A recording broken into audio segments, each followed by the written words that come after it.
Buddha Nama Dhamma Nama Sangha Nama.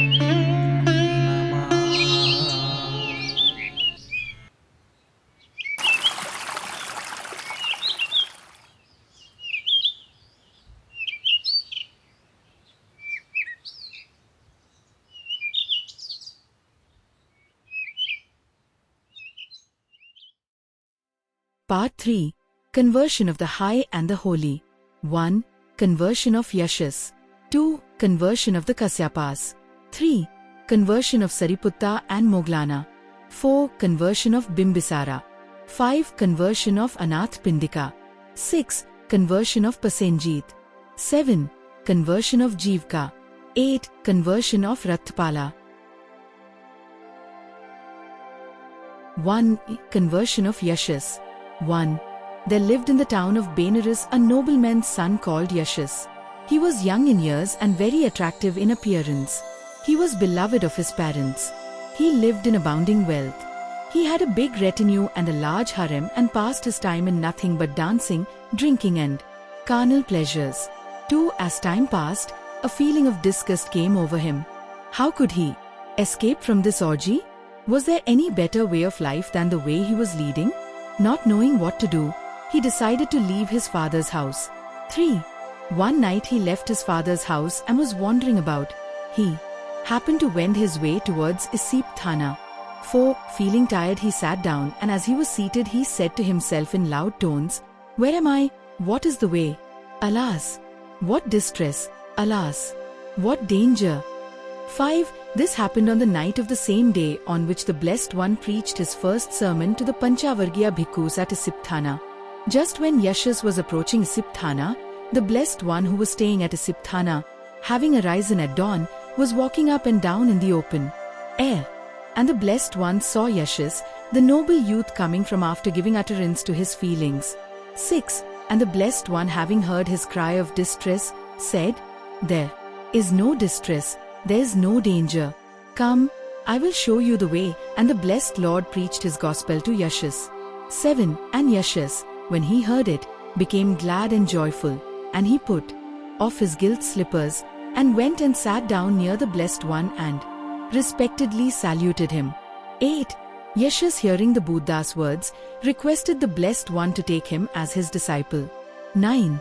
Then he bade him come and asked him to be a bhikkhu, to which Yashas agreed. 10. The parents of Yashas were in great distress on finding that their son had disappeared. The father started in search. Yashas' father passed by the same spot where the Lord and Yashas in the bhikkhu's garb were seated, and in passing, he asked the Blessed One, "Oh, pray, have you seen Yashas, my son?" 11. The Lord replied, "Come in, sir, you will find your son." He went in and sat near his son, but he knew him not. 12. The Lord explained to him how Yashas met him and how on hearing him he became a bhikkhu. The father then recognized his son and was happy his son had chosen the right path. 13. "My son, Yashas," said the father, "your mother is absorbed in lamentations and grief. Return home and restore your mother to life." 14. Then Yashas looked at the Blessed One, and the Blessed One said to Yashas' father, "Is that your wish that Yashas should return to the world and enjoy the pleasures of a worldly life as he did before?" 15. And Yashas' father replied, "If Yashas, my son, finds it again to stay with you, let him stay." Yashas preferred to remain a bhikkhu. 16. Before departing, Yashas' father said, "May the Blessed One, O Lord, consent to take his meal at my home with the members of my family."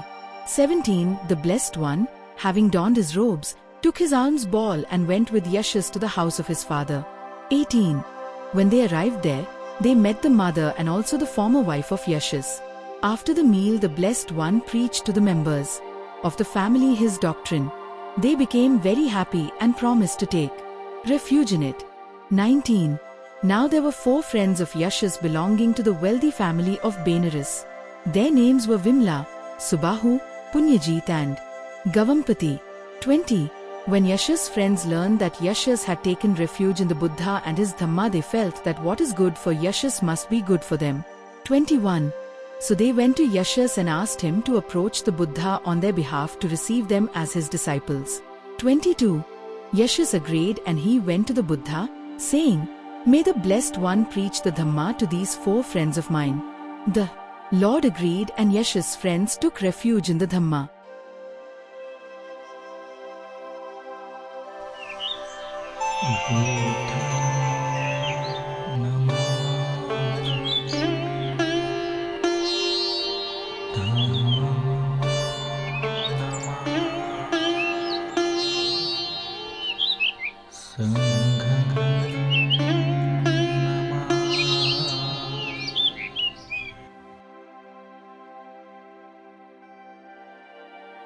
Conversion of the Kassyapas. 1. There lived in Banaras a family known as the Kasyapa family. There were 3 sons in the family. They were very highly educated and carried on a rigorous religious life. 2. After some time the eldest son thought of taking up sannyasa. Accordingly he left his home, took sannyasa and went in the direction of Uruvela, where he established his ashram. 3. His 2 younger brothers followed him and they too became sannyasis. 4. They were all Agnihotris or worshippers of fire. They were called Jatilas because they kept long hair. 5. The 3 brothers were known as Uruvela Kasyapa, Nadi Kasyapa, Kasyapa of the river, i.e., the Niranjana, and Gaya Kasyapa, of the village Gaya. 6. Of these the Uruvela Kasyapa had a following of 500 Jatilas, Nadi Kasyapa had 300 Jatilas as his disciples and Gaya Kasyapa had 200 Jatilas. Of these the chief was Uruvela Kasyapa. 7. The fame of Uruvela Kasyapa had spread far and wide. He was known to have obtained mukti, salvation, while alive. People from far away places came to his ashram, which was located on the banks of the river Falgu. 8. The blessed Lord, having come to know of the name and fame of Uruvela Kasyapa, thought of preaching his gospel to him and, if possible, to convert him to his Dhamma. 9. Having come to know of his whereabouts, the blessed Lord went to Uruvela. 10. The Blessed One met him and, wanting to have an opportunity to instruct him and convert him, said, "If it is not disagreeable to you, Kasyapa, let me dwell one night in your ashram." 11. I am not agreeable to this, said Kasyapa. There is a savage Naga king called Muchalinda who rules over this place. He is possessed of dreadful powers. He is the deadly enemy of all ascetics performing fire worship. He pays nocturnal visits to their ashrams and does them great harm. I fear he may do you the same harm as he does to me. 12. Kasyapa did not know that the Nagas had become the friends and followers of the Blessed One. But the Blessed One knew it. 13. So the Blessed One pressed for his request, saying, "He is not likely to do any harm to me. Pray, Kasyapa, allow me a place in your fire room for one night." 14. Kasyapa continued to raise many difficulties and the Blessed One continued to press his request. 15. Then Kasyapa said, "My mind desires no controversy, only I have my fears and apprehensions, but follow your own good pleasure." 16. The blessed Lord forthwith stepped into the fire grove and took his seat. 17. The Naga king Muchalinda came into the room at his usual time, but instead of finding Kasyapa, he found the Blessed One seated in his place. 18. Muchalinda, seeing the Lord seated, his face glowing with peace and serenity, felt as though he was in the presence of a great divinity, and bending his head, began to worship. 19. That night Kasyapa's sleep was very much disturbed by the thought of what might have happened to his guest. So he got up with great misgivings, fearing that his guest might have been burnt up. 20. Then Kasyapa and his followers at morning light came one and all to have a look. Far from the Lord injured by Muchalinda, they found Muchalinda worshipping the Lord. 21. Beholding the scene, Kasyapa felt that he was witnessing a great miracle. 22. Struck by this miracle, Kasyapa requested the blessed Lord to stay near him and make an ashram, and promised to look after him. 23. The blessed Lord agreed to stay on. 24. The two, however, had different motives. Kassyapa's motive was to obtain protection against Muchalinda Naga. The blessed Lord thought that one day Kassyapa will give him opportunity to propound his gospel. 25. But Kasyapa showed no such inclination. He thought that the blessed Lord was only a miracle maker and nothing more. 26. One day the blessed Lord thought of himself taking the initiative and asked Kasyapa, "Are you an arhat?" 27. If you are not an arhat, what good is this Agnihotra going to do to you? 28. Kasyapa said, "I do not know what is to be an arhat. Will you explain it to me?" 29. The Lord then told Kasyapa, "An arhat is one who has conquered all the passions which disturb a man from pursuing the eightfold path. Agnihotra cannot cleanse a man of his sins." 30. Kasyapa was a proud person, but he did feel the force of the blessed Lord's argument, making his mind pliant and yielding, until at length prepared to be a vehicle of the true law, he confessed that his poor wisdom could not compare with the wisdom of the world-honored one. 31. And so, convinced at last, humbly submitting, Uruvela Kasyapa accepted the doctrine of the Lord and became his follower. 32. Following their master, the followers of Kasyapa, virtuously submissive, in turn received the teaching of the law. Kasyapa and all his followers were thus entirely converted. 33. Uruvela Kasyapa, then, lifting his goods and all his sacrificial vessels, threw them together into the river, which floated down upon the surface of the current. 34. Nadi and Gaya, who dwelt down the stream, seeing these articles of clothing and the rest floating along the stream disorderly, said, "These are the belongings of our brother. Why has he thrown them away?" Some great change has happened, and were deeply pained and restless. The two, each with 500 followers, went up the stream to seek their brother. 35. On seeing him and all his followers now dressed as hermits, strange thoughts engaged their minds and they inquired into the reasons. Uruvela Kasyapa told them the story of his conversion to the Buddha's Dhamma. 36. Our brother having submitted thus, we too should also follow him, they said. 37. They conveyed their wishes to their eldest brother. Then the two brothers, with all their band of followers, were brought to hear the Lord's discourse on the comparison of a fire sacrifice with his own gospel. 38. In his discourse to the two brothers the blessed Lord said, "The dark smoke of ignorance arises, whilst confused thoughts, like wood drilled into wood, create the fire." 39. Lust, anger, delusion, these are as fire produced, and these enflame and burn all other things which cause grief and sorrow in the world. 40. If once this way is found and lust, anger and delusion consumed, then with it is born sight, knowledge and pure conduct. 41.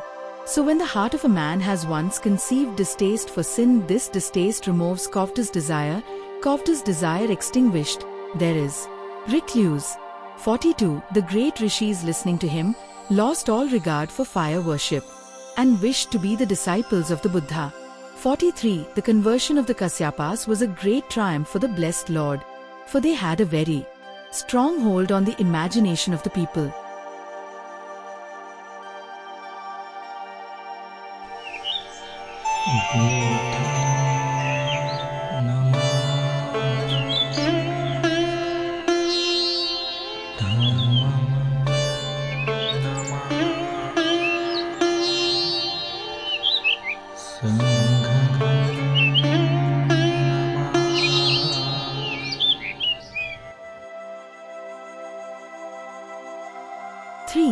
Conversion of Sariputta and Moggallana.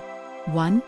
While the blessed Lord was in Rajagraha, there resided a well-known person by name Sanjay with a great retinue of Parivrajkas, numbering about 250 as his disciples. 2. Among his disciples were Sariputta and Moggallana, two young Brahmins. 3. Sariputta and Moggallana were not satisfied with the teachings of Sanjay and were in search of something better. 4. Now one day the Venerable Assaji, one of the Panchvargiya bhikkhus, in the forenoon, having put on his underrobes, and having taken his alms ball and outer robe, entered the city of Rajagraha for alms. 5. Sariputta was observing the dignified deportment of Assaji and was struck by it. On seeing the Venerable Assaji, Sariputta thought, "Indeed this person is one of those monks who are the worthy ones in the world. What if I were to approach this monk and to ask him, 'In whose name, friend, have you retired from the world? Who is your teacher? Whose Dhamma do you profess?'" 6. Now Sariputta thought, "This is not the time to ask this monk. He has entered the inner yard of a house for alms. What if I were to follow this monk step by step, according to the course recognized by those who want something?" 7. And the Venerable Assaji, having finished his alms pilgrimage through Rajagraha, went back with the food he had received. Then Sariputta went to the place where the Venerable Assaji was. Having approached him, he exchanged greetings and with complacent words he stood at his side. 8.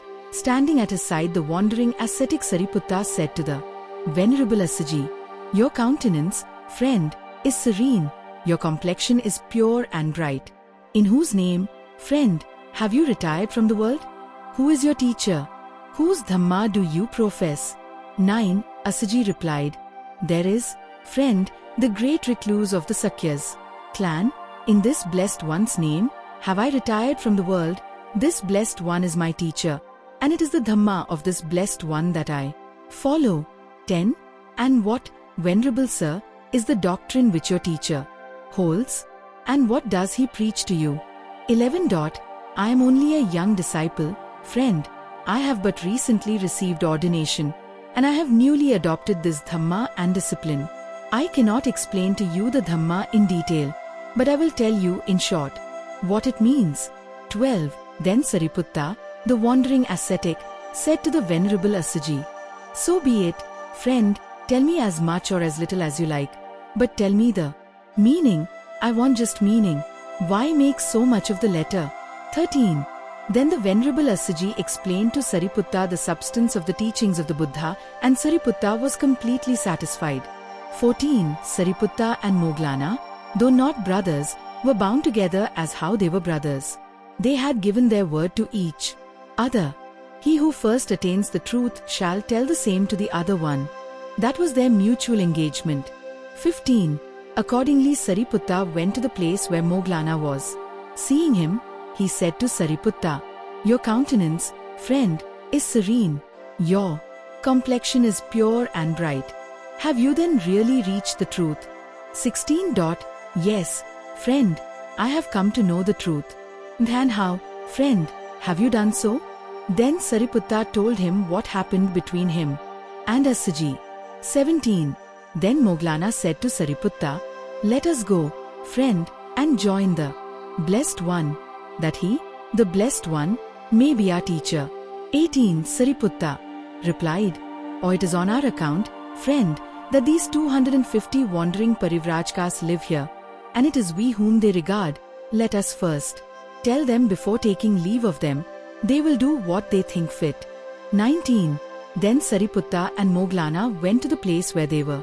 Having approached them, they said to them, "Friends, we are going to join the Blessed One. He, the Blessed One, is our teacher." 20. They replied, "It is on your account, sirs, that we live here, and it is you whom we regard. If you, sirs, will lead the holy life under the great Samana, we all will do the same." 21. Then Sariputta and Moggallana went to the place where Sanjay was. Having approached him, they said, "Friend, we go to join the Blessed One. He, the Blessed One, is our teacher." 22. Sanjay replied, "Nay, friends, do not go. We will all three look after this company." 23. And a second and third time Sariputta and Moggallana said this, and Sanjay answered as before.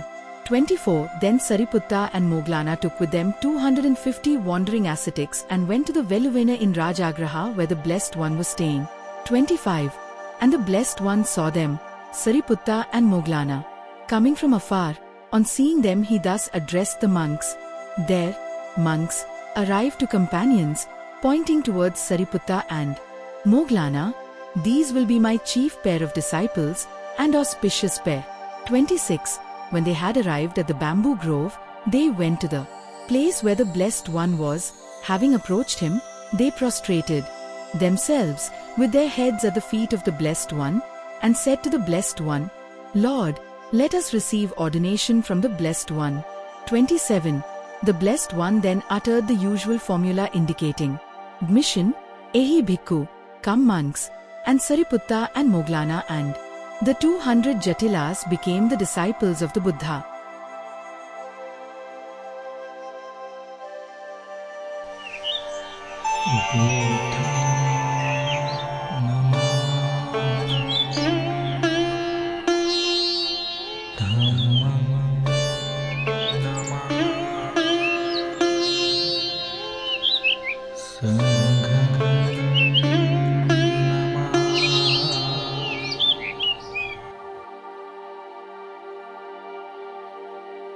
Conversion of King Bimbisara. 1. Rajagraha was the capital of Senia Bimbisara, king of Magad. 2. Having heard of the conversions of this large number of Jatilas, everyone in the city had begun to talk about the Blessed One. 3. Thus King Bimbisara came to know of his arrival in the city. 4.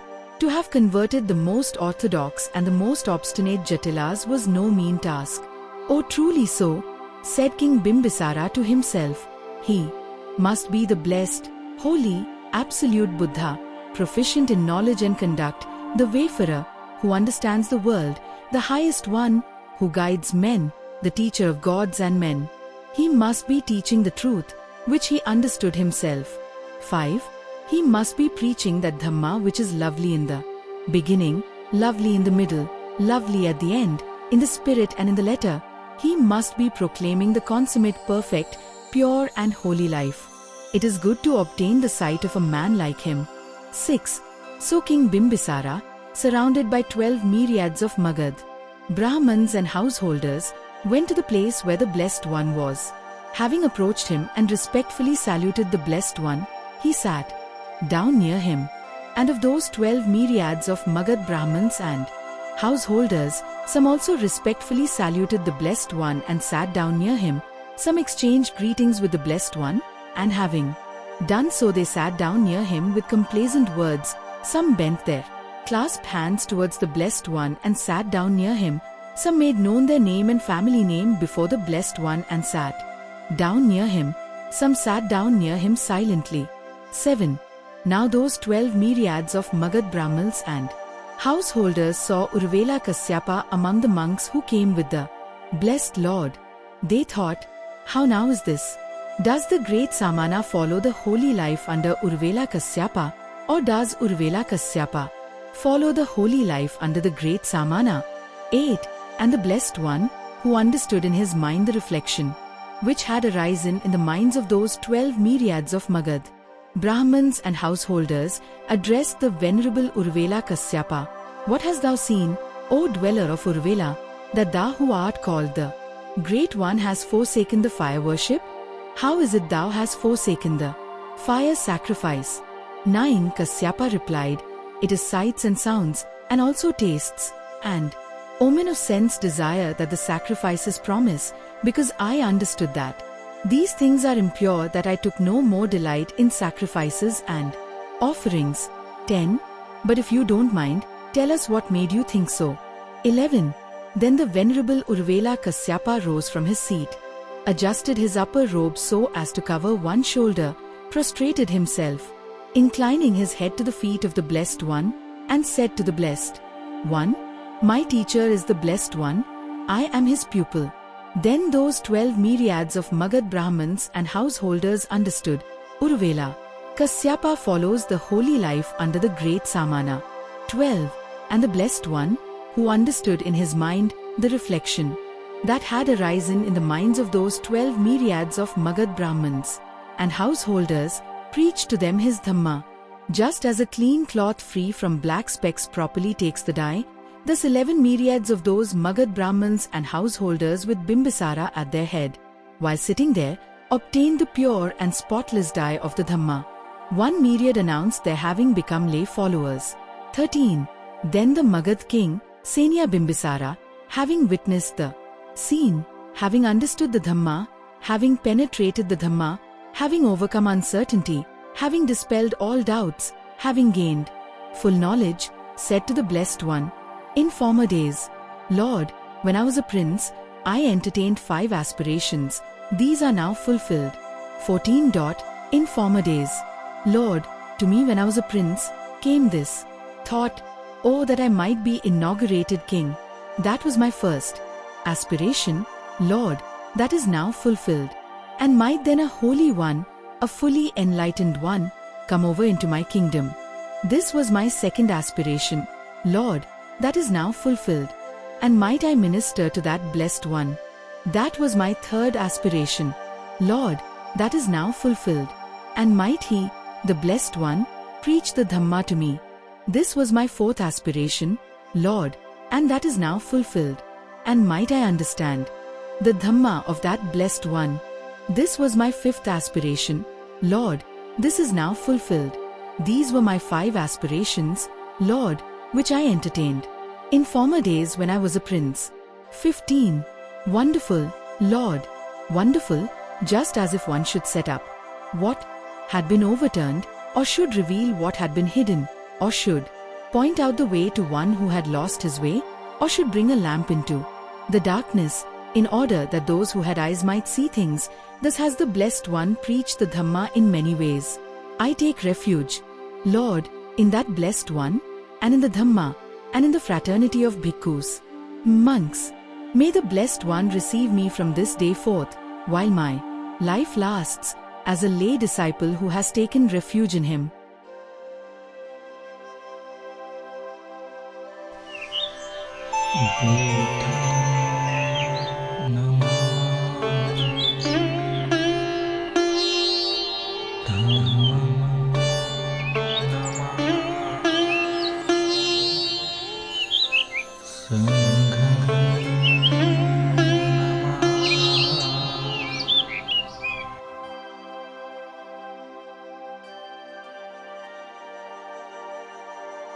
Five. Conversion of Anathapindika. 1. Sudatta was a resident of Shravasti, the capital of the kingdom of Kosala. It was ruled by King Pasenjit. Sudatta was treasurer of the king. From his bounties to the poor, Sudatta was known as Anathapindika. 2. When the Lord was at Rajagraha, Anathapindika happened to visit the place on some private business of his own. He was stopping with his who was married to the guild master of Rajagraha. 3. When he arrived, he found the guild master preparing a meal for the Lord and his monks on so great a scale that he thought that a wedding was in progress or that the king had been invited. 4. On learning the truth, he became very eager to visit the Lord, and he set out in the very night to meet the Blessed One. 5. And the Blessed One saw at once the sterling quality of Anathapindika's heart and greeted him with words of comfort. After taking his seat, Anathapindika expressed a desire to hear a discourse on some religious subject. 6. The Blessed Lord, responding to his wishes, raised the question, who is it that shapes our lives? Is it Ishvara, a personal creator? If Ishvara be the maker, all living things should have silently to submit to their maker's power. They would be like vessels formed by the potter's hand. If the world had been made by Ishvara, there should be no such thing as sorrow, or calamity, or sin. For both pure and impure deeds must come from him. If not, there would be another cause beside him, and he would not be the self-existent one. Thus, you see, the thought of Ishvara is overthrown. 7. Again, it is said that the Absolute cannot be a cause. All things around us come from a cause as the plant comes from the seed. How can the Absolute be the cause of all things alike? If it pervades them, then certainly it does not make them. 8. Again, it is said that self is the maker. But if self is the maker, why did he not make things pleasing? The cases of sorrow and joy are real and objective. How can they have been made by self? 9. Again, if you adopt the argument, there is no maker or fate in such as it is, and there is no causation, what use would there be in shaping our lives and adjusting means to an end? 10. Therefore, we argue that all things that exist are not without cause. However, neither Ishvara, nor the Absolute, nor the Self, nor causeless chance is the maker, but our deeds produce results both good and evil. 11. The whole world is under the law of causation, and the causes that act are not unmental, for the gold of which the cup is made is gold throughout. 12. Let us, then, Surrender the heresies of worshipping Ishvara and praying to him. Let us not lose ourselves in vain speculations of profitless subtleties. Let us surrender self and all selfishness, and as all things are fixed by causation, let us practice good so that good may result from our actions. 13. And Anathapindika said, I see the truth of what the Blessed One has said, and I wish to open my whole mind. Having listened to my words, let the Lord advise me what I should do. 14. My life is full of work, and having acquired great wealth, I am surrounded with cares. Yet do I enjoy my work, and I apply myself to it with all diligence. Many people are in my employ and depend upon the success of my enterprises. 15. Now, I have heard your disciples praise the bliss of the hermit and denounce the unrest of the world. The Blessed One, they say, has given up his kingdom and his inheritance and has found the path of righteousness, thus setting an example to all the world how to attain nirvana. 16. My heart yearns to do what is right and to be a blessing unto my fellow beings. Let me then ask you, must I give up my wealth, my home, and my business enterprises, and, like you, go into homelessness in order to attain the bliss of a religious life? 17. And the blessed Lord replied, the bliss of a religious life is attainable by everyone who walks in the noble eightfold path. He that cleaves to wealth had better cast it away than allow his heart to be poisoned by it. But he who does not cleave to wealth, and possessing riches, uses them rightly, will be a blessing unto his fellow beings. 18. I say unto thee, remain in thy station of life and apply thyself with diligence to thy enterprises. It is not life and wealth and power that enslave men, but the cleaving to life and wealth and power. 19. The bhikkhu who retires from the world in order to lead a life of leisure will have no gain. For a life of indolence is an abomination, and lack of energy is to be despised.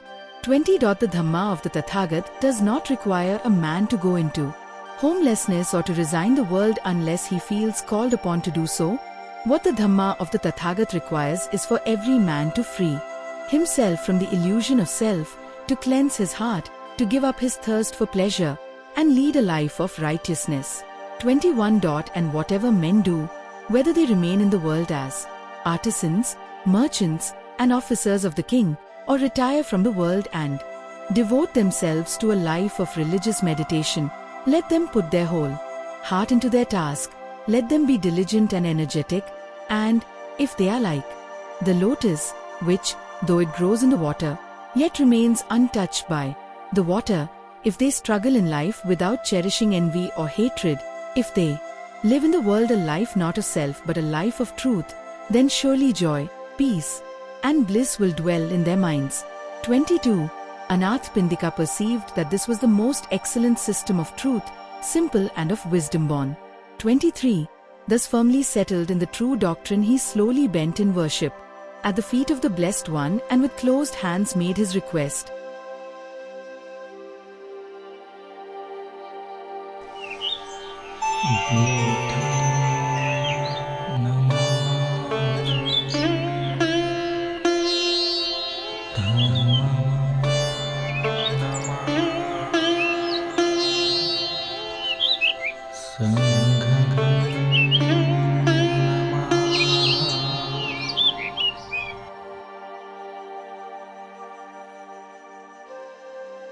Six. Conversion of King Pasenjit.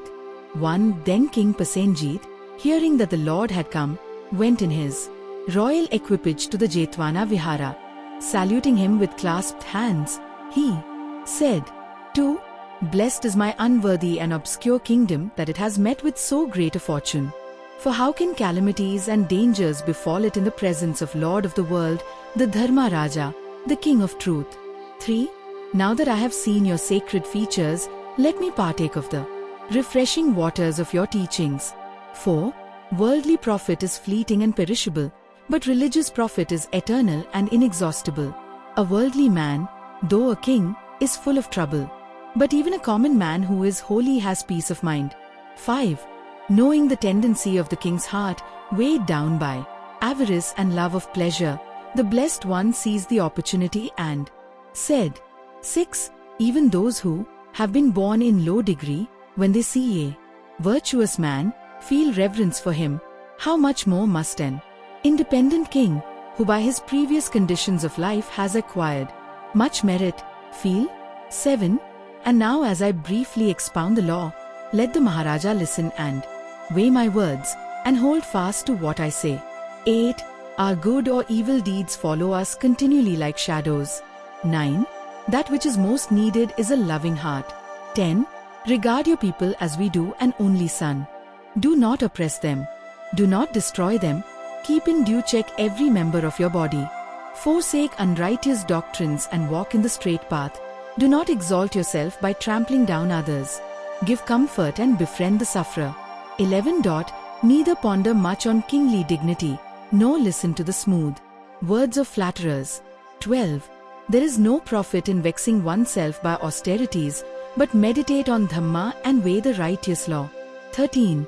We are enclosed on all sides by the rocks of sorrow and ill, and only by considering the true law can we escape from this sorrow-filled mountain. 14. What profit, then, in practicing iniquity? 15. All who are wise spurn the pleasures of the body. They loathe lust and seek to promote their spiritual existence. 16. When a tree is burning with fierce flames, how can the birds congregate therein? Truth cannot dwell where passion lives. Without a knowledge of this, the learned man, though he may be praised as a sage, is ignorant. 17. On him who has this knowledge true wisdom dawns. To acquire this wisdom is the one aim needed. To neglect it implies the failure of life. 18. The teachings of all schools should center here, for without it, there is no reason. 19. This truth is not for the hermit alone. It concerns every human being, priest and layman alike. There is no distinction between the monk who has taken the vows and the man of the world living with his family. There are hermits who fall into perdition, and there are humble householders who mount to the rank of rishis. 20. The tide of lust is a danger common to all. It carries away the world. He who is involved in its eddies finds no escape.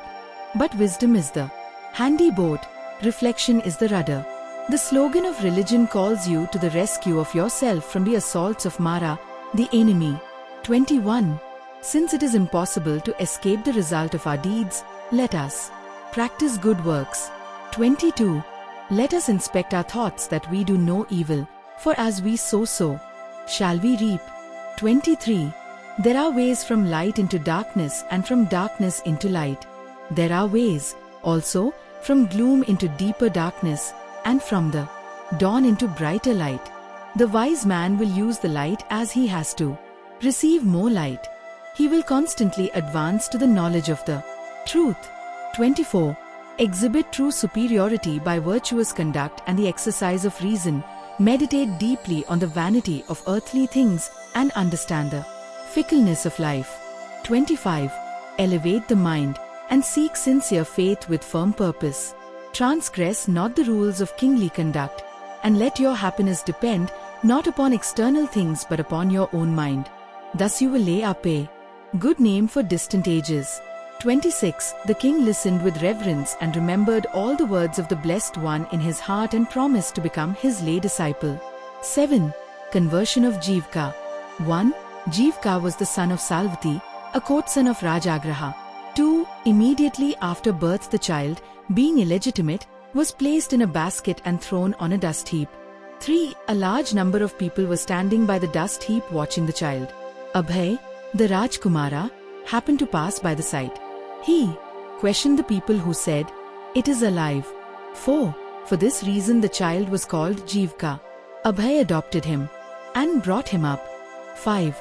When Jeevaka grew in age he learned how he was saved and was charged with the intense desire to qualify himself to save others. 6. He therefore went to the University of Takashila without the knowledge and permission of Abhay and studied medicine for 7 years. 7. Returning to Rajagraha, he set up his practice as a doctor and, within a very short time, acquired a great name and fame in the profession. 8. His first patient was the wife of a Sethi of Saketa, and for curing her he received 16,000 kahapanas, a manservant, a maidservant and a coach with a horse. 9. Knowing his eminence, Abhay gave him residence in his own establishment. 10. At Rajagraha he cured Bimbisara of a troublesome fistula and is said to have received as reward all the ornaments of Bimbisara's 500 wives. 11. Other noteworthy cures of Jeevaka included that of the Sethi of Rajagraha, on whom he performed the operation of trepanning, and of the son of the Sethi of Benares, who was suffering from chronic intestinal trouble due to misplacement.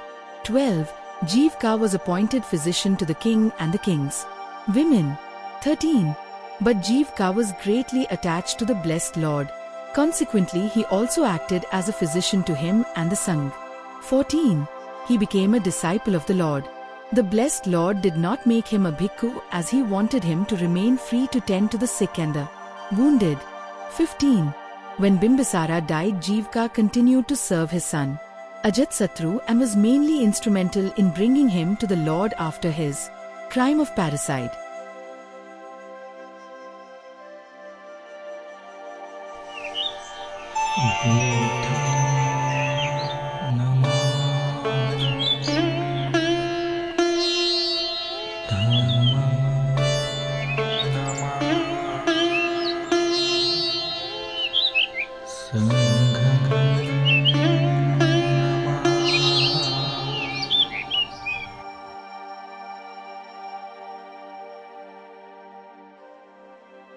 Eight. The conversion of Ratthapala. 1.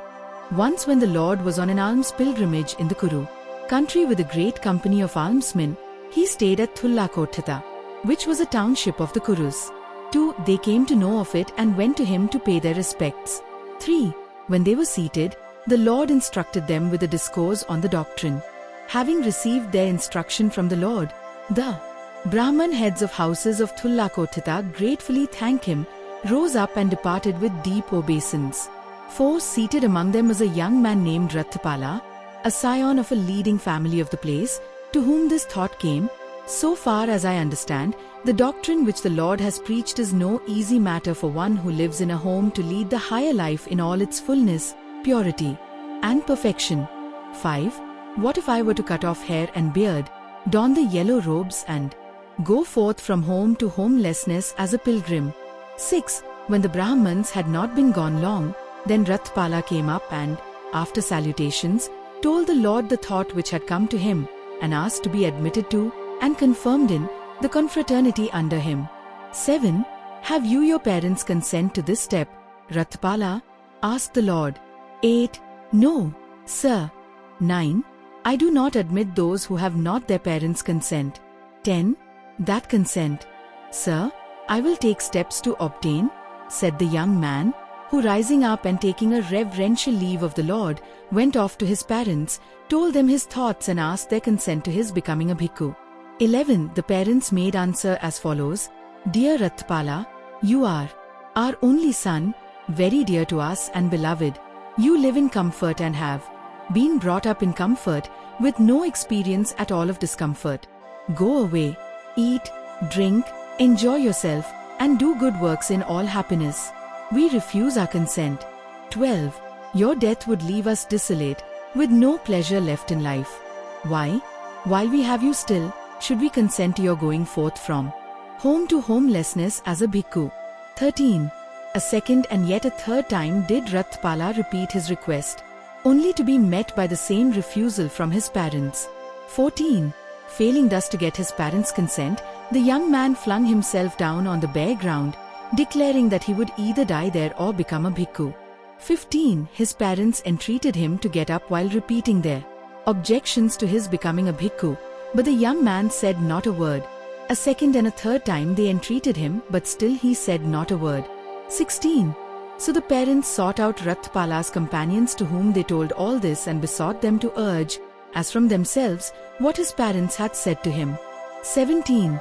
Thrice his companions appealed to him, but still he said not a word. So his companions came to the parents with this report: there on the bare ground he lies, declaring that he will either die there or become a bhikkhu. If you refuse your consent, he will never get up alive. But, if you give your consent, you will see him when he has become a bhikkhu. Should he not like being a bhikkhu, what alternative will he have? Why, only to come back here. Do give your consent, they urged. 18. Yes, we consent. But when he is a bhikkhu, he must come and see us. 19. Of now went his companions to Ratthapala, and they told him that his parents had given their consent, but that when he was a bhikkhu he was to come and see them. 20. Thereupon the young man arose and, when he had regained his strength, betook himself to the Lord, and after salutation seated himself on one side, saying, I have got my parents' consent to my becoming a bhikkhu. I ask the Lord to admit me. 21. Admission and confirmation were granted him under the Lord, and a fortnight afterwards the Lord, having stayed at Thullakotthita as long as he wanted, proceeded on his alms pilgrimage towards Shravasti, where he took up his abode in Jeta's grove in Anathapindika's pleasance. 22. Dwelling alone and aloof, strenuous, ardent and purged of self, the Reverend Ratthapala was not long before he won the prize in quest of which young men go forth from home to homelessness as bhikkhus, that prize of prizes which crowns the highest life. 23. Then he went to the Lord and, seated on one side after salutations, said that with the Lord's permission, he wished to go and see his parents. 24. Scanning with his own heart the thoughts of Ratthapala's heart, and recognizing thereby that he was incapable of abandoning his training, and reverting to the lower life of a layman, the Lord bade him go when he would. 25. Hereupon, rising up and taking his leave of the Lord with deep reverence, Ratthapala, after duly putting away his bedding, set out, with his robe and ball, on an alms pilgrimage to Thullakotthita, where he took up his abode in the deer park of the Kuru king. 26. Early next morning, duly robed and ball in hand, he went into the town for alms, and there as he passed from house to house on his undiscriminating round, he came to his father's house. 27. Indoors, in the hall within the middle door, his father was having his hair combed and, seeing Ratthapala coming in the distance, he said, It was these shavelings of reducers who made bhikkhu of my only dear and beloved son.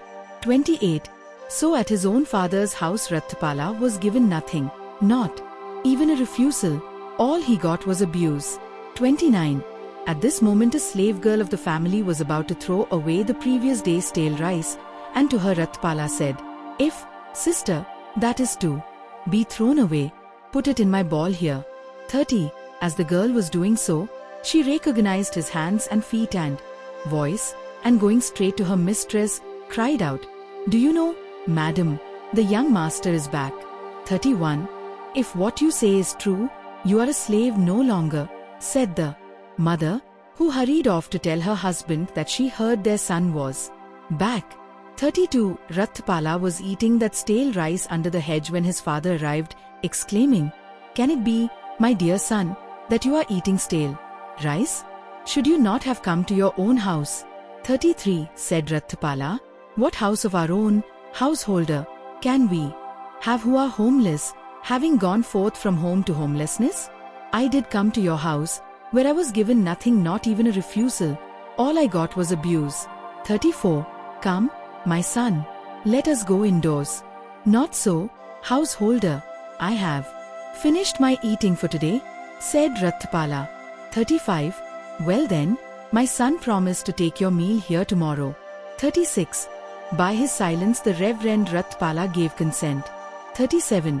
Then the father went indoors, where first he ordered great heaps of gold and bullion to be piled up under a covering of mats, and then he told his daughters-in-law, who had been the Reverend Ratthapala's wives aforetime, to deck themselves out in all the finery their husband liked to see them in.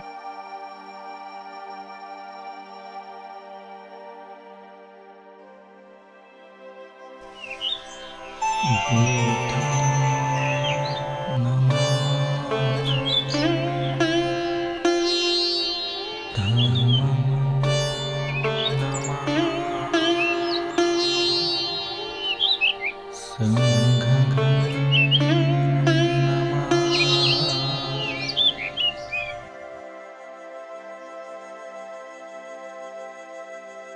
38. When night had passed, the father, having ordered an excellent meal to be got ready in his house, told his son when it was ready. Early that forenoon, the Reverend Ratthapala, duly robed and ball in hand, came and took the seat set for him. 39. Hereupon, ordering the heap of treasure to be unveiled, the father said, "This is your mother's fortune, that is your father's, and that came from your grandfather. You have the wherewithal both to enjoy yourself and to do good works." 40.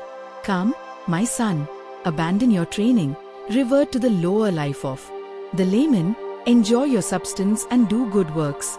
41. If you will take my advice, householder, you will cart away all this heaped up treasure and sink it in the middle of the Ganges. And why? Because thence you will only derive sorrow and lamentation, ills, pain of mind, pain of body and tribulation. 42. Clinging to his feet, the Reverend Ratthapala's whilom wives asked, like what were the nymphs divine for whose sake he was leading the higher life? 43. For the sake of no nymphs at all, sisters, said he. 44. At hearing themselves called sisters, the ladies all fainted and fell to the ground. 45. Said Ratthapala to his father, "If food is to be given, householder, give it, trouble me not." 46. The food is ready, my son. Begin, said the father as he served that excellent meal without stint till his son had his fill. 47. After taking food he departed to the deer park of the Kuru king, where he sat down under a tree during the noontide heat. 48. Now the king had given directions to his huntsmen to tidy up the park against his coming to see it, and the obedient huntsman was engaged on his task when he saw Ratthapala seated under a tree during the noontide heat, and reported to the king that the park was in order, but that under a tree there was seated Ratthapala, the young gentleman of whom his Majesty had often heard tell. 49.